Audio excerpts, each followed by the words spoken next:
The rise of the Ottoman Empire is one of the most dramatic transformations in world history. A small frontier principality, born out of chaos, turning into a world-spanning superpower that dominated 3 continents for over 600 years. But the story becomes even more astonishing when we understand its origins. Because the empire that would one day threaten Vienna, control Mecca, and command the Mediterranean did not begin with a mighty army, a wealthy treasury, or an ancient dynasty. It began with a wandering group of Turkic tribes fleeing destruction, searching for land, protection, and a future. And in the end, they built something far larger than they could ever have imagined. The story starts in the late 1200s in the shadow of a collapsing world. The once mighty Seljuk Sultanate of Rum, which had dominated Anatolia, was falling apart under the crushing pressure of the Mongol invasions. Endless wars, mass migrations, and political chaos left the region fractured into dozens of tiny principalities called Beyliks. Among these small frontier states was one ruled by a leader named Ertugrul, the father of the empire's founder. He was the chief of a small Turkic tribe, the Kai, who wandered into northwestern Anatolia after being displaced by the Mongols. They had no grand political ambition. They simply wanted a place to survive. Yet destiny placed them in the perfect location, a frontier bordering the Byzantine Empire, a civilization in severe decline. Political instability, civil wars, shrinking territories, and economic collapse had weakened Byzantium drastically. The frontier was a land of opportunity for ambitious warriors, an area where raids, alliances, and migration could reshape kingdoms. Ertugrul fought on behalf of the weakened Seljuks against the Byzantines, and as a reward he was given a small piece of land near Stuto. This land would become the birthplace of an empire. After Ertugrul's death, his son Osman inherited leadership around 1299. Osman was a charismatic and strategic leader, whose military successes quickly surpassed those of neighboring Beyliks. His ability to attract warriors Ghazis was the key. These Ghazis were frontier fighters motivated by both religion and opportunity. To them, Osman offered land, spoils of conquest, and a cause greater than themselves. Under Osman, the raids into Byzantine territory grew larger, more organized, and more daring. The Byzantines were unprepared for the rapid Turkic expansion. Their defenses were stretched thin, their economy could not fund strong armies, and rebellions weakened them from within. Osman's growing power led to the naming of the dynasty after him, Osmanoglu, the House of Osman, which Europeans later called the Ottomans. By the time Osman died in the early 1300s, the Ottomans had already secured several major fortresses, laying the foundations of an expanding state. Osman's son, Orhan, carried the mission forward with even greater ambition. Under Orhan's rule, the Ottomans made one of their most critical moves, the capture of Bursa in 1326. This single conquest transformed everything. For the first time, they controlled a major city, wealthy, strategic, and influential. Bursa became the first Ottoman capital and allowed the empire to pay soldiers regular salaries instead of relying only on plunder. It also gave the Ottomans administrative stability, economic strength, and political legitimacy. Even more significantly, Orhan's conquests opened the door to Europe. As the Byzantine Empire fell into deeper civil war, one of the warring Byzantine factions asked for Ottoman aid. Orhan provided troops, and in return the Byzantines allowed Ottoman forces to cross into Gallipoli in 1354. This moment cannot be overstated. It was the first permanent Ottoman foothold in Europe. From here, the Ottomans would launch a centuries-long march across the Balkans. The next great Ottoman leader, Murad I, expanded this foothold into a continental power. Under Murad, the Ottomans defeated Serbian and Bulgarian forces and absorbed vast territories. The empire's military organization also evolved. The Janissary Corps, one of history's most famous elite military units, emerged at this time. These were young Christian boys taken through the Devrim system, converted to Islam, and trained as disciplined soldiers loyal only to the Sultan. Unlike tribal fighters, the Janissaries were a standing, professional, centrally controlled army. This gave the Ottomans a level of military discipline unmatched in the region. Murad's victory at the Battle of Kosovo in 1389 became legendary. Although Murad died on the battlefield, the Ottomans emerged victorious, solidifying their dominance in the Balkans. The empire was no longer a frontier state, it was a rising continental force. But the true turning point, the moment the Ottoman Empire shocked the world, was the rise of Mehmed II, known as Mehmed the Conqueror. When Mehmed ascended the throne, he was young, visionary, and determined to achieve something no Muslim leader had done in over 1,000 years: conquer Constantinople, the great capital of the Byzantine Empire. Constantinople was not just a city. It was a symbol of Roman prestige, Christian power, and ancient history. Protected by massive walls and a strategic location between Europe and Asia, it had withstood dozens of sieges. But by the mid-1400s, it was a shadow of its former self, economically exhausted, politically isolated, and militarily weak. Mehmed II prepared with extraordinary care. He built a massive fortress, Rumeli Hisare, to cut off aid from the Black Sea. He constructed the world's largest cannon at the time, capable of firing enormous stone balls that could shatter ancient walls. He gathered a vast army, some say over 80,000 soldiers, and on April 6, 1453, the siege began. For weeks, the Ottomans bombarded the walls of Constantinople. The Byzantines fought bravely, but they were heavily outnumbered, outgunned, and isolated. Finally, on May 29, 1453, Ottoman troops poured through breaches in the walls. The city fell. Mehmed rode into the Hagia Sophia and declared it a mosque. Christendom was shaken to its core. The ancient Roman Empire had finally collapsed. The conquest of Constantinople changed the world. It made the Ottomans a global superpower, gave them control of key trade routes, and positioned them as the dominant force between Europe and Asia, and for the next 2 centuries, the empire would reach even greater heights. The fall of Constantinople marked the beginning of a new age. For the Ottomans, it was the moment they transformed from a powerful regional kingdom into a world empire capable of reshaping the political, religious, and economic landscape of 3 continents. For Europe, it was a turning point that sent shockwaves across kingdoms, triggered new alliances, and indirectly pushed European powers into the age of exploration as they sought new routes around Ottoman-controlled trade networks. And at the center of this transformation stood a single visionary ruler, Mehmed the Conqueror. After taking Constantinople, Mehmed II immediately set out to make it the heart of his empire.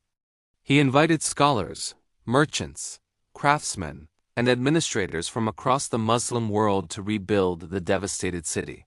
He restructured the administration, established law codes, and made Constantinople, now Istanbul, a multicultural capital where Christians, Jews, and Muslims lived under Ottoman protection.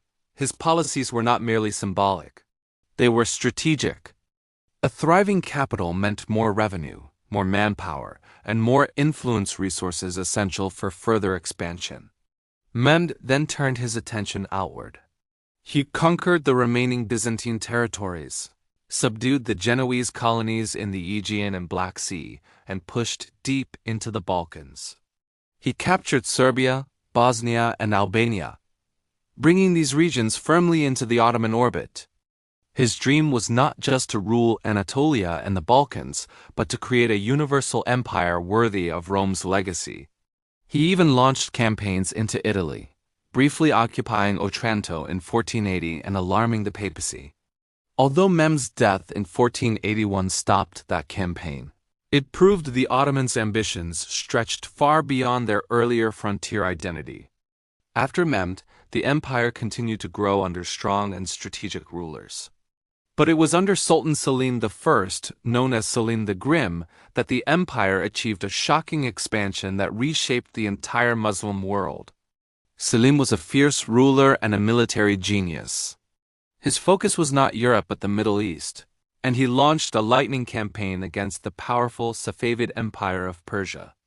In 1514, he crushed them at the Battle of Chaldiran, securing eastern Anatolia and protecting the empire from future Safavid influence. Selim's greatest conquests, however, came in the south. In a series of campaigns between 1516 and 1517, he defeated the Mamluk Sultanate, which for centuries had ruled Egypt, the Levant, and the holy cities of Mecca and Medina. In just 1 year, Selim conquered the entire Arab heartland Syria, Palestine, Lebanon, Egypt, and brought the holy cities under Ottoman protection. With this, the Ottoman sultans assumed the title of caliph, becoming the political and spiritual leaders of the Sunni Muslim world. The empire now stretched from the Persian border to the Nile, from the Danube to the Red Sea, forming one of the largest unified territories on earth. Yet the greatest chapter of Ottoman expansion was still to come. That chapter belonged to Suleiman I, known in Europe as Suleiman the Magnificent and in the Islamic world as Kanuni the Lawgiver. Suleiman's reign from 1520 to 1566 is considered the golden age of the Ottoman Empire, its peak in power, wealth, culture, and global influence. Suleiman ascended the throne at 26, charismatic, educated, and ambitious. His first major military campaign stunned Europe. He captured Belgrade in 1521, a fortress that had resisted his predecessors for decades. Then he turned his attention to Hungary. In 1526, at the Battle of Mohacs, the Ottomans annihilated the Hungarian army, killing its king and breaking the independence of one of Europe's old monarchies in a single afternoon. Hungary fell under Ottoman rule, and the empire's borders moved deeper into Central Europe than ever before. But Suleiman's most famous confrontation came in 1529, the First Siege of Vienna. Although the Ottomans failed to capture the city due to weather, logistics, and determined defense, their arrival so deep inside Europe sent terror through Christian kingdoms. It proved the Ottomans were not just a threat but a superpower capable of reshaping the European map. Vienna would stand as the ultimate frontier between Christian Europe and the Muslim Ottoman world for centuries. Suleiman was not only a conqueror of Europe.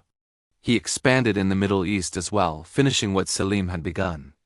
He crushed rebellions, strengthened Ottoman control in Arabia, and restored stability across vast new territories. In the east, he continued the struggle with the Safavids, securing key fortresses and trade routes that linked the empire from Cairo to Baghdad to Tabriz. At sea, Suleiman transformed the Mediterranean into an Ottoman-controlled lake.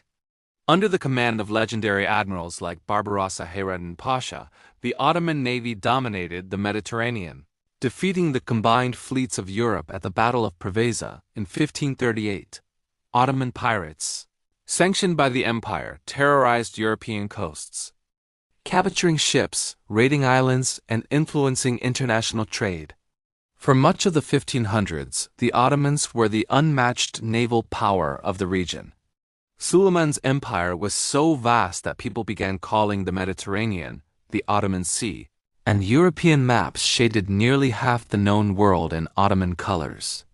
But Suleiman's greatness was not defined by military conquest alone. He was a builder of legal institutions, schools, mosques, and bridges. Under his reign, Istanbul flourished as one of the world's most beautiful cities, shaped by the genius of architect Mimar Sinan, whose mosques like the Suleimani still dominate the skyline today. The legal reforms introduced by Suleiman established fairness in taxation, property rights, religious tolerance, and administration. These reforms strengthened the empire internally, making it not just a conquering force but a stable and prosperous society. By the mid-1500s, the Ottoman Empire stood as the undisputed superpower of the Eastern Hemisphere. It controlled major land routes, dominated the seas, protected the holy sites of Islam, and held vast multicultural populations under a relatively stable and sophisticated administration. Few empires in history reached such a combination of military strength, geographic reach, economic influence, and cultural achievements.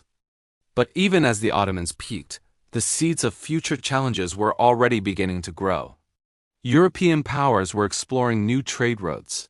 bypassing Ottoman-controlled land corridors. Naval technology began to shift, and the balance of power slowly started moving toward the Atlantic. Still, the Ottomans remained formidable for centuries. Even after Suleiman's death, sultans like Selim II, Murad III, and Mehmed III maintained the empire's strength. Though cracks slowly emerged in administration, military discipline, and economic structure. Despite these long-term challenges, the story of the Ottoman conquests remains a remarkable example of how a displaced tribe became a global empire. From the frontier of Anatolia to the height of world power, the Ottomans reshaped geography, culture, religion, and history in ways still visible today. Their legacy lives on in architecture, language, cuisine, legal systems, and borders across the Middle East, North Africa, and the Balkans. The rise of the Ottoman Empire was not just the rise of a kingdom, it was the rise of a civilization. One that blended Turkic traditions with Byzantine administration, Islamic scholarship, Arab sciences, Persian arts, and European commerce. One that controlled the crossroads of continents and left an imprint on the modern world that cannot be erased. The story of how this empire rose from a tiny Beylik to the gates of Vienna, from nomads to emperors, remains one of the most dramatic military and political transformations in human history. It is a story of strategy, ambition, religion, power, leadership, and destiny. And long after the empire ended, its influence continues to shape global politics, cultural identities, and national borders. The Ottoman conquests were more than just wars.